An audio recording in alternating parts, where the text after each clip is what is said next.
అష్ట ఐశ్వర్యాలను ప్రసాదించి మహాలక్ష్మిని శ్రావణ నక్షత్రంలో జన్మించిన మహావిష్ణువుని భక్తి శ్రద్ధలతో కొలిచే మాసమే శ్రావణం. వ్రతాలకు, నోములకు ప్రసిద్ధి అయిన శ్రావణ మాసంలోనే మరికొన్ని పర్వదినాలు వస్తాయి. అందుకే దీన్ని ఆధ్యాత్మిక మాసం అంటారు.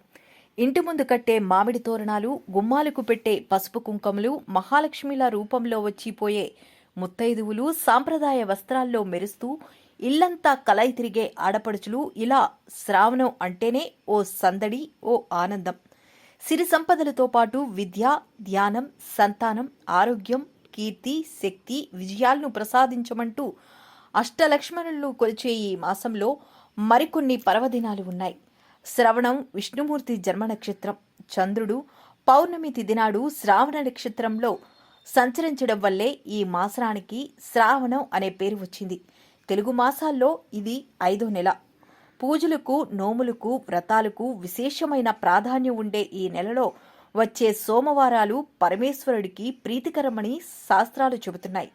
శ్రావణ మంగళవారాల్లో మంగళగౌరీ వ్రతం నవవధువులు ఆచరిస్తే శుభాలు కలుగుతాయని ప్రగాఢ విశ్వాసం. శ్రావణ శుక్రవారంలో లక్ష్మీదేవిని యథాశక్తితో పూజిస్తే సకల శుభాలు కలుగుతాయని నమ్మకం. అందుకే ఈ మాసంలో వచ్చే అన్ని శుక్రవారంలో లక్ష్మీదేవిని కుంకుమార్చనలు, విశేష పూజలతో ఆరాధిస్తూనే పౌర్ణమికి ముందు వచ్చే శుక్రవారం నాడు వరలక్ష్మి వ్రతాన్ని ఆచరిస్తారు.